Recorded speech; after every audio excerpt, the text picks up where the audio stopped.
গণঅভ্যুত্থানের পরে ঢাকাকে আপনাদের দুর্ঘর বানাতে পারবেন না। এই ঢাকা এনসিপির দখলে থাকবে। জাতীয় নাগরিক পার্টির উপরে এরকম হামলা এবং হুমকি আজকের মতো প্রথম না। আমাদের তৃণমূলে যে নেতাকর্মীরা আছেন তারা কাজ করছেন, অনেকগুলো হুমকির মুখে তাদের কাজ করতে হচ্ছে। এরকম ঘটনা আরো হয়েছে, আমরা দেখেছি আমাদের কেন্দ্রীয় নেতাদের উপরেই হয়েছে। এই ঘটনা যাতে আর পুনরাবৃত্তি না হয়, এমন বাংলাদেশে আমরা ফেরত যেতে চাই না যেখানে সুস্থ রাজনীতি করা যাবে না, হুমকির মুখে পড়তে হয়, হামলার মুখে পড়তে হয়।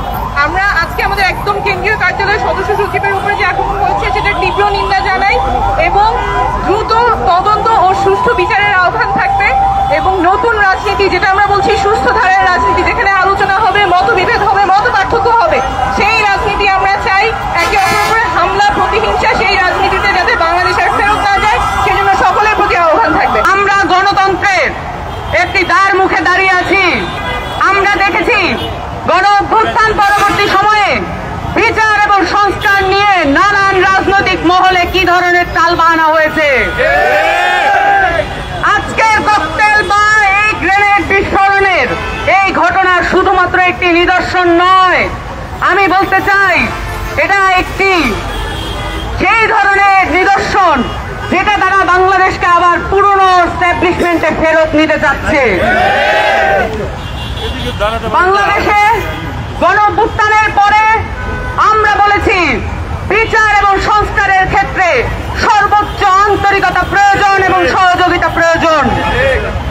আপনারা সবাই দেখেছেন ঐক্যমত্য কমিশনে এবং সংস্কার কমিশনে সকল দলগুলোর কে কার কি অবস্থান ছিল।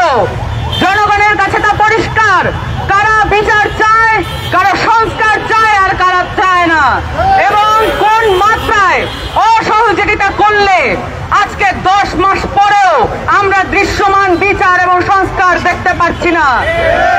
এই ককটেল বিস্ফোরণকে, এই আমাদের সদস্য সচিবের উপর হামলাকে কোনোভাবে ইনোসেন্টলি দেখার কোনো সুযোগ নেই। এখানে যত ধরনের রাজনৈতিক পক্ষ আছে তারা চায় ঢাকাকে কন্ট্রোল করতে। আমি পরিষ্কার করে বলে দিতে চাই, গণঅভ্যুত্থানের পরে ঢাকাকে আপনাদের দুর্ঘর বানাতে পারবেন না। এই ঢাকা এনসিপির দখলে থাকবে, এই ঢাকা জনমানুষের দখলে থাকবে। যারা গণঅভ্যুত্থানের প্রত্যক্ষ শক্তি ছিলেন তাদের দখলে থাকবে এই ঢাকা। শুধুমাত্র বাংলা ভোটার মন নয়, শাহবাগ মন নয়, বাংলাদেশের প্রতিটি মোড়ে এনসিপির জননেতা এবং কর্মীরা উপস্থিত থাকবে জনগণের কল্যাণের জন্য এবং বিচার এবং সংস্কার আদায়ের জন্য। আমরা প্রশাসনের কাছে অবিলম্বে ঘোষণা জানাচ্ছি, আপনারা যদি 24 ঘন্টার মধ্যে যারা দুষ্কৃতিকারী তাদেরকে গ্রেফতার না করেন, আমরা এর উপযুক্ত জবাব দেব ইনশাল্লাহ। আপনাদের সকলকে আহ্বান জানাচ্ছি, দেশের কোনায় কোনায় যত ধরনের অন্যায়, অবিচল আর যত বিশৃঙ্খলা আছে, যত চালাবাজি আছে, যত ককটেল বিস্ফোরণ হবে, সেগুলোর জবাব মুখোমুখি দেবেন। আপনাদের সকলকে আহ্বান জানাচ্ছি, আইন শৃঙ্খলা পরিস্থিতির প্রতি আপনারা নজর রাখবেন এবং জনগণের পাশে থাকবেন সব সময়।